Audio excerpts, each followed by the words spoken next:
So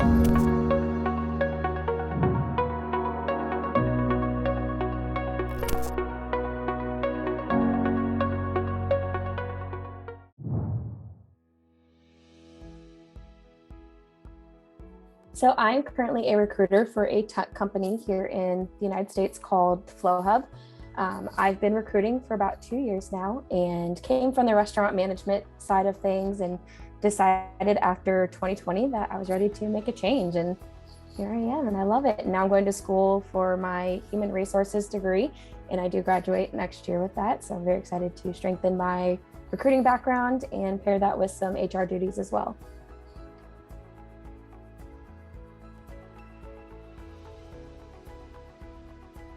The biggest thing I use, and it's so funny, have you heard of Reddit? Yep. So I use Reddit quite often. They have a community called Recruiting Hell. And in that thread, candidates will post bad interviews that they've had. And it helps me learn what are other recruiters hearing from candidates. So that's one way. And also LinkedIn, that's become a pretty big resource for me.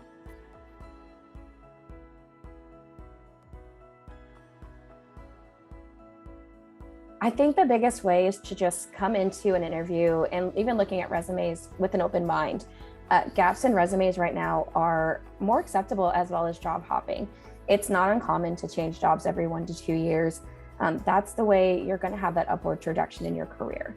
And honestly, with gaps, time off, sometimes you just need some time off in between roles. And you also don't know what's going on in someone's personal life. Maybe that year they took care of a sick family member or finished a degree, or sometimes you just need to recalibrate. It's important that we're accommodating people's needs and also being respectful of their personal choices. As a recruiter, I also need to make sure that I'm being consciously aware of what's happening around the world, or even in our neck of the woods. But also I need to demonstrate, how is my company contributing? Are they being vocal? Are they being vocal about it, or are they just brushing it under the rug? It's important that our candidates want to associate with us and are proud of what we're doing in the world.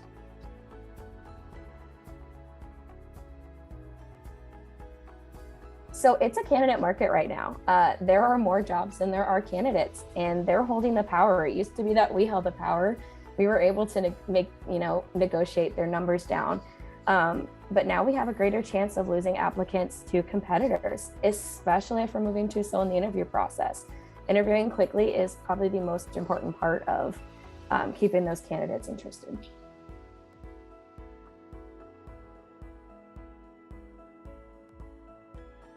Yeah, so one of the biggest things is honesty is important.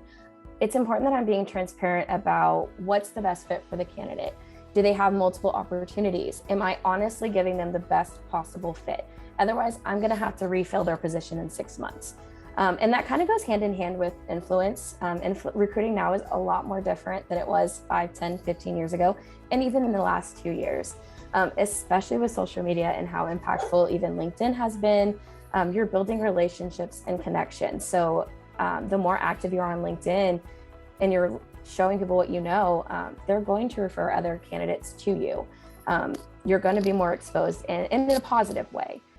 Relentless is also important, to find someone who's a perfect candidate, and they're going to tell you, make it worth it for me. You have 2 minutes. And if they're not interested, you have to continue going to them if you know they're the right fit.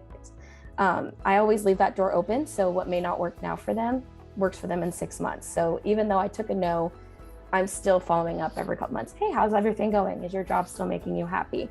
And that kind of goes with aggression, not in a violence way or anger. I think you can come aggressively in a very caring and nurturing way. Don't take that no as an answer, within reason. I'm not going to bug somebody if really they're not interested. They've made it very clear. I don't want to get blocked or harass somebody. But I keep that door open with them by kind of showing that aggression.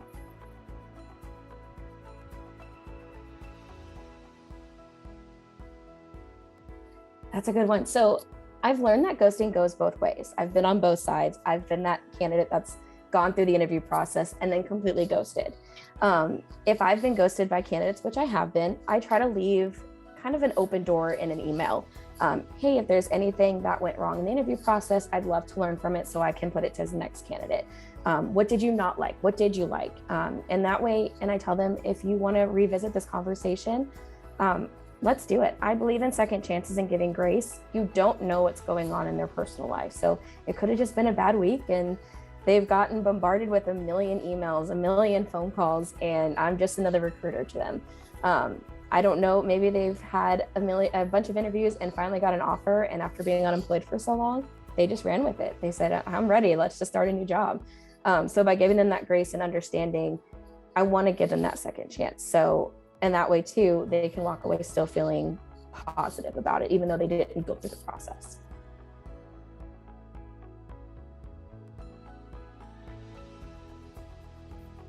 So one of the roles that tend to see the shortage of talent are the ones that don't pay or provide a work-life balance.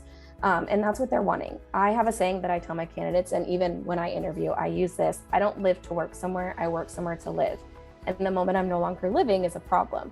And people are also realizing that these low wages, paired with the way inflation's going, it makes it hard to survive and afford basic needs. Also, some people are not going to college anymore and getting their degrees, and these roles are still requiring that. And so you're having a community that is no longer, or a smaller pool of candidates that have gone to college. And excuse me, a lot of people are realizing that they don't need that college degree to get a good job, or honestly just may not be able to afford to. That it took me 10 years to finally get back to college and be able to be in a spot in my life where I can afford it.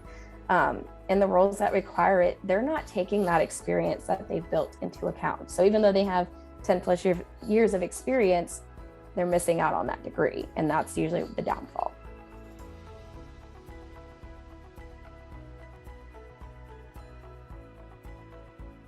So communication, excitement, and interest in the role is important, but also alignment. Do they align with our mission? Do they align with our company values? Do they contribute to the culture? My company, for example, we're really small and we're a tight-knit community. And so one bad egg could really ruin the batch, whereas one good egg could change it for the better.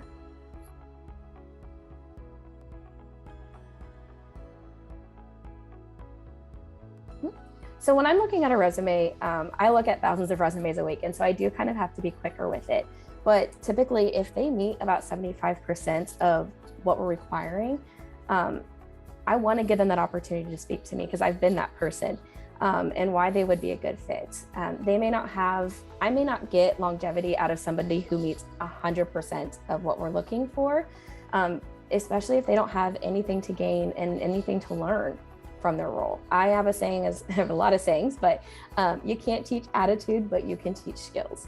I don't remember, I think I saw it somewhere on LinkedIn, and that's a huge part of it. So really just looking for the commitment to the career path that they're looking for.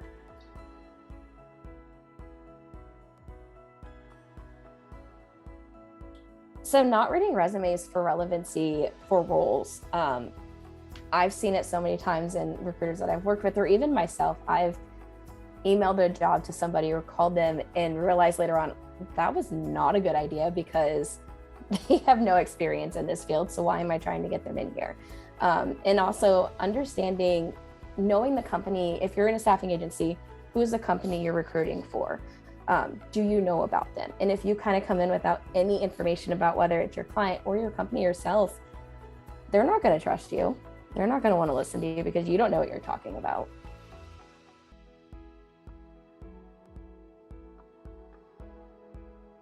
So it's important to be conscious of their time zones. People are busy. So when you're calling somebody, get to the point, make it quick. Let them know you're respectful of their time. If they're not interested or they can't talk, what's a better time? Or, hey, you can't talk right now, I'll send you a quick follow-up email, let's connect. I think the biggest thing you can do in that is just knowing that their time is valuable as well as yours, and you don't want to waste theirs and you're not going to waste yours.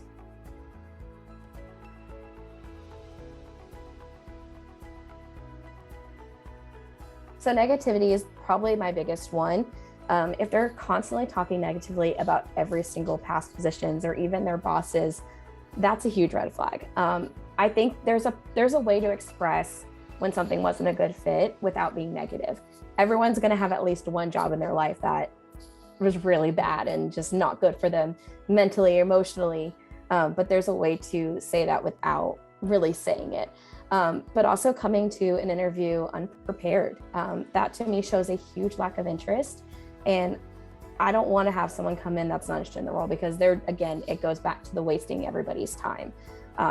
There's a difference between being nervous, and there's a difference between just flat out not being interested.